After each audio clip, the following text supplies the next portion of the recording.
प्रतिबिंब के गुण। ये मेरे पास क्या आएगा, समतल दर्पण है, समतल दर्पण है ये, और इसके आगे मैंने क्या रख रखा है, मोमबत्ती। जो हमारी मोमबत्ती है वो वस्तु है, और जो इसका प्रतिबिंब पीछे बन रहा है, जो इमेज बन रही है, वो हमारा प्रतिबिंब। ठीक है, हमने इस प्रतिबिंब के गुण पढ़ने हैं कि जो हम समतल दर्पण में के आगे किसी भी वस्तु को रखते हैं तो उसके अंदर जो प्रतिबिंब बनता है उसके क्या क्या गुण है। पहला गुण क्या है, प्रतिबिंब का आकार वस्तु के आकार के बराबर होता है। हमारी वस्तु क्या है, मोमबत्ती।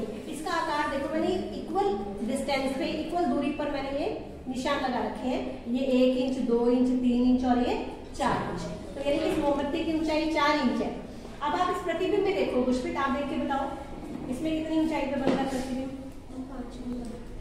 ऊंचाई देखो बेटा, ऊंचाई देखो, ऊंचाई पे कितने निशान है, 1 2 3 4। देखो पीछे ऊंचाई पे सेम निशान है, सेम है ना।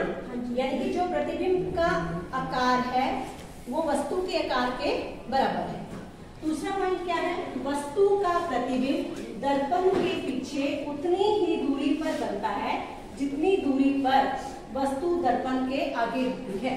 हमारी वस्तु मेरे दर्पण से कितनी दूरी पर रखी हुई है, 1 2 3 4 5वें नंबर पे।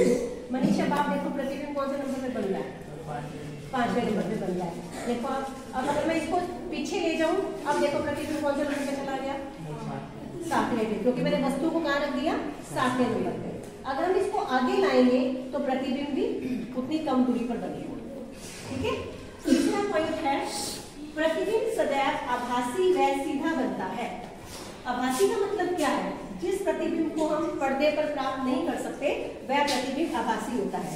जैसे ही हम इसके आगे से वस्तु को हटाएंगे प्रतिबिंब भी हट गया। ठीक है, आभासी प्रतिबिंब को पर्दे पर प्राप्त नहीं किया जा सकता, और क्योंकि मोमबत्ती इसके आगे सीधी पड़ी है तो प्रतिबिंब भी कैसा बन रहा है, सीधा बन रहा है। जैसे हम आगे वस्तु रखेंगे वैसा ही प्रतिबिंब बनेगा। अगला लास्ट पॉइंट है, दर्पण में बना प्रतिबिंब पार्श्व परावर्तित होता है।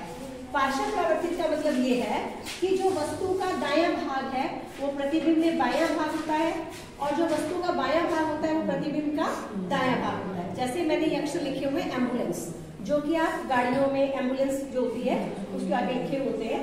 जैसे भी इसको मैंने एम्बुलेंस को ऐसे लिखा है, जैसे मैं इसको दर्पण के सामने लाऊंगी, यहाँ पे ये आपको उल्टा नजर आ रहा है या सीधा नजर आ रहा है, उल्टा।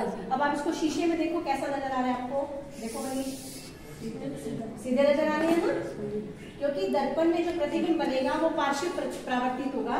जैसे इसके अंदर ए ऐसे बना हुआ है तो प्रतिबिंब के अंदर ये ऐसे उल्टा निकलेगा।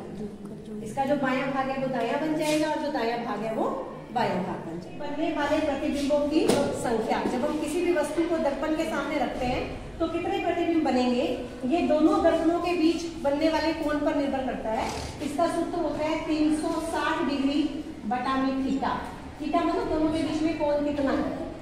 जैसे मान लो मैंने ये बनाया है, ये सेटअप कर दिया, इसके अंदर मैंने एक दर्पण ये ले लिया और एक दर्पण ये ले लिया, इन दोनों के बीच में 60 डिग्री का कोण है। मनीष यहाँ पे लिखा हुआ है मनीष कोण, इनके दोनों के बीच में कोण कितने डिग्री का है, 60 डिग्री का। तो कितने प्रतिबिंब बनेंगे, 360 बटा 60, कितने प्रतिबिंब बने, 6। 6 कैसी संख्या है, सम संख्या। तो जब सम संख्या में प्रतिबिंब बनते हैं उनमें से एक माइनस करना है, 6 में से 1 गया 5। तो आप बैठ के देखो मनीष इसके अंदर कितने प्रतिबिंब बन रहे हैं। देखो एक यहाँ बन रहा है, एक और एक पीछे बन रहा है 2, एक यहाँ बन रहा है 3, और देखो कहाँ बन रहा है 4, और एक ये 5। यानी कि 60 डिग्री के कोण पर 360 बटा 60, 6 आ गया, 6 में से 1 गया, कितने कोण बन गए 5। अब हम इन दर्पणों को हटाते हैं, यहाँ पे मैं इसको 90 डिग्री के कोण पे रखती हूँ। ये एक दर्पण यहाँ आ गया और दूसरा दर्पण यहाँ, अब इनके बीच में कोण है 90 डिग्री का। अब देखो प्रतिबिंब कितने बन रहे हैं, गिनो जरा, 3 बन रहे हैं। 3 क्यों बनेंगे, 360 बटा क्या करूंगी मैं 90, कटके क्या आ गया 4, फिर ये एक सम संख्या आ गई, 4 में से 1 गया 3, तो इसमें दर्पण में कितने प्रतिबिंब बनेंगे 3।